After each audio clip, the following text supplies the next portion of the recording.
తెలంగాణ ఏర్పడిన తర్వాత 10 సంవత్సరాలు దోసుకున్నది సరిపోక ఇప్పుడు కాంగ్రెస్ ప్రభుత్వం వచ్చిన తర్వాత ఓర్వలేక కసితో కేటీఆర్ గారు ప్రతిరోజు విషం కక్కుతూ ఒకవైపు కాంగ్రెస్ పార్టీని టార్గెట్ చేస్తూ మరోవైపు గౌరవ ముఖ్యమంత్రి వర్యులు రేవంత్ రెడ్డి గారి యొక్క కుటుంబాన్ని టార్గెట్ చేసిన విషయం తెలంగాణ రాష్ట్ర ప్రజలందరికీ కూడా తెలిసిన విషయం. కానీ మరి ఎందుకో కేటీఆర్ గారు వర్కింగ్ ప్రెసిడెంట్ హోదాలో ఉండి అప్పుడే ఏదో జరిగిపోయింది అని చెప్పేసి ఆక్రోశంతో ఆవేదనతోని చాలా మాటలు మాట్లాడుతూ ఉన్నాడు. నిజం నిప్పు లాంటిది.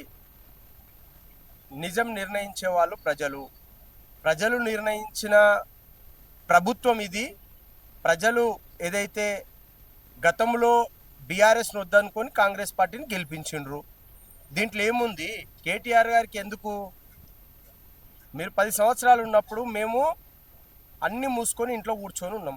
మరి ఇలా నీకెందుకు ఆ సోయి లేదు? ఇలా కేటీఆర్ గారు మాట్లాడే ముందు సమాలోచన చేసుకోవాలి. 10 సంవత్సరాలు మేము ఏం చేసినాము, మమ్మల్ని ప్రజలు ఎందుకు బహిష్కరించారు అనేది ఫస్ట్ ఆలోచన చేసుకొని మాట్లాడితే బాగుంటుంది. ఇది ప్రజాపాలన.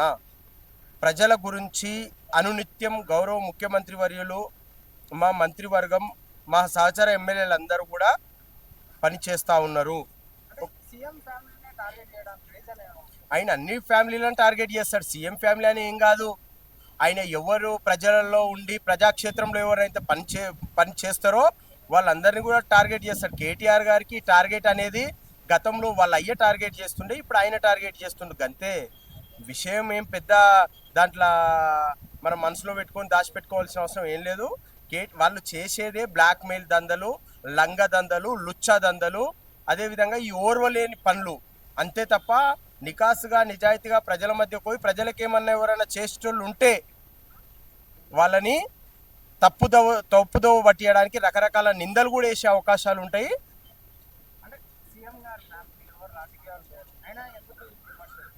ఇప్పుడు అట్లా రాజకీయంగా ఉండుంటే 100 కోట్లు సంపాదించుకుని ఉంటేనేమో ఏం కాకపోతుండే. రాజకీయాలలో లేనందుకే ఈ బాధ.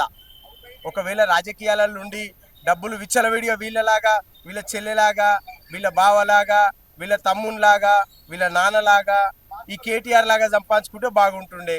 అట్లా లేనందుకే ఇప్పుడు మీరు తయారు కండిరా బాబు అని చెప్పి ఇంటి ఇస్తుండ అన్నట్టిన. అట్లా నువ్వు ఇంటి ఇచ్చినా కానీ కూడా, ఇంకోటి చెప్పినా కానీ కూడా ఎవడీడ నీ మాట విననీకి లేడు. నిన్ను బహిష్కరించుండ్రు ప్రజలు. Subscribe us and press the bell icon for more interesting updates.